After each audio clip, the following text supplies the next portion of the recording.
Welcome to the ADM podcast, where we talk property acquisition, development, management, and everything in between. Useful strategies, guidance, and compliance best practices for UK landlords with a sprinkle of personal development along the way. Hope you enjoy, subscribe, and share.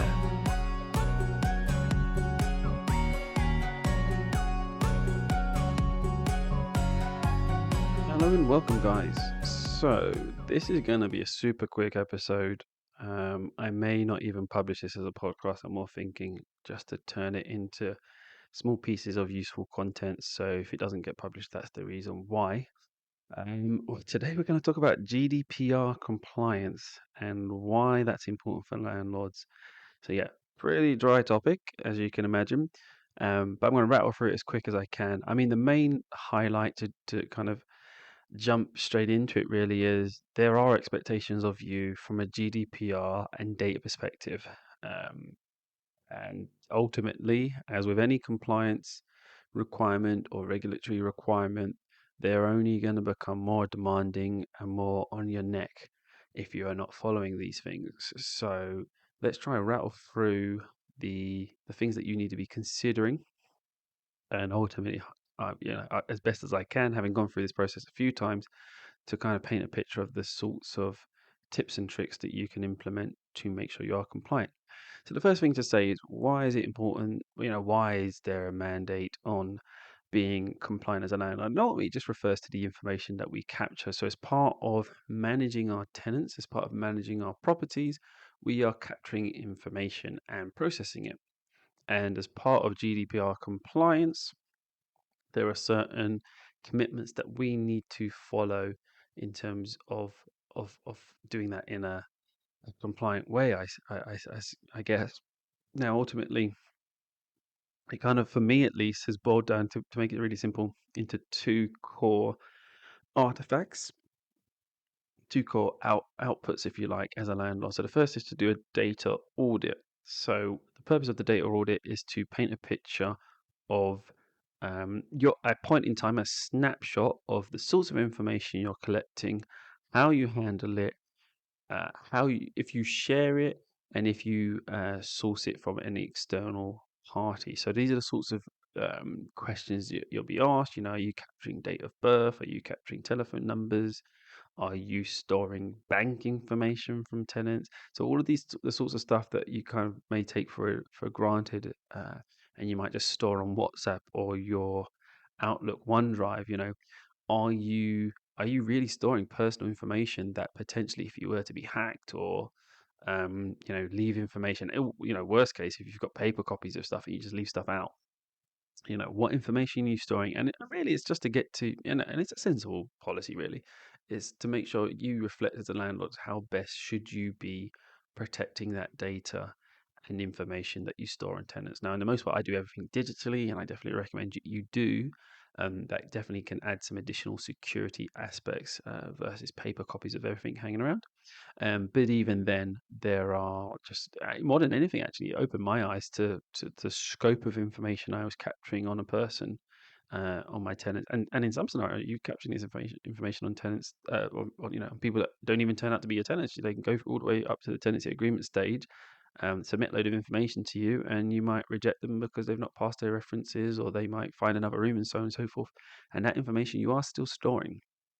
So it's about making sure you do it compliantly. So as I say, so the first thing is do a data audit. I'm not going to rattle through every single sort of question they ask. Ultimately, if you go on to NRLA's GDPR and data compliance section, that is a really useful template there. Failing that, if you're not an NRLA member, if you're not, why aren't you? Support the community, guys. But if you're not, there are other templates available off the shelf. They're not even landlord specific, to be brutally honest. But obviously, a little bit more work is required if you get a kind of generic template, because you need to apply it to the sort of scenarios that you may face as a landlord. The second part then is to have a privacy policy in place. Now, again, this is quite a long artifact and document, and goes well above my head in terms of the sorts of information that needs to be on here. So I just leveraged the personal data privacy notice that is provided by the NRLA. Again, really useful template that they provide. and it just kind of allows you to populate the bespoke sections of information specific to you as a landlord.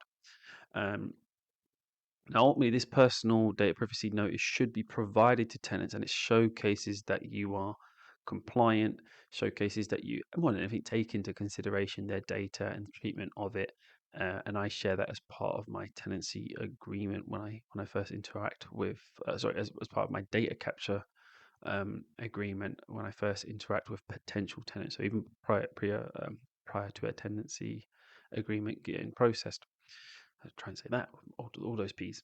Um, so the only real thing here, again, leverage a template, don't do all the work yourself. The only real thing here is the expectation is for you to be ICO registered. So ICO is the Information Commission Ombudsman.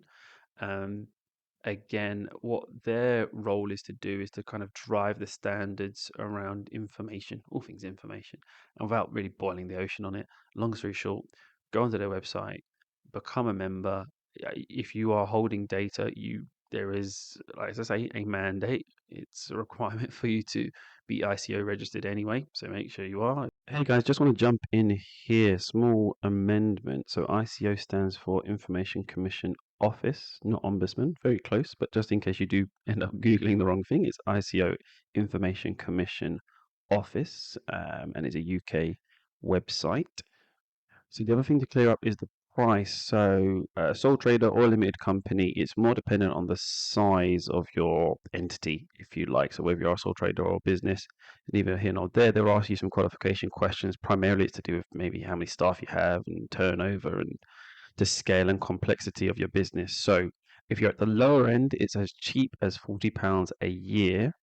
But it can go up to £3,000 a year, but that's obviously for much bigger businesses, probably outside of the remit of your traditional landlord or property investor. There is a deduction, or sorry, a discount if you opt for the direct debit. So I'm pretty sure I'm paying £35 a month, which obviously every little helps. So why not? And more than anything, it just makes sure you don't forget to do your renewal. So yeah, just wanted to have that quick interjection. Back to the episode. And ultimately there's a plethora of resources that you can leverage. As I say, don't boil the ocean. All that you need to be doing every year is a data audit to making sure if there are any changes in the sorts of information that you're using and you're storing and how you're storing it and how you're securing it, and a personal data privacy notice, which is something that should be shared with the potential tenants and will have information around your compliance and your ICO registration number and so on. So yeah, super dry episode today, guys. It's not one that I think is on the tip of everyone's tongue, making sure that they're GDPR compliant. But hopefully, it just paints a picture of two or three of the kind of fundamentals. So making sure you've got um, a data privacy data privacy notice in place.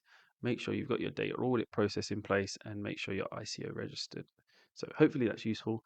Until next time.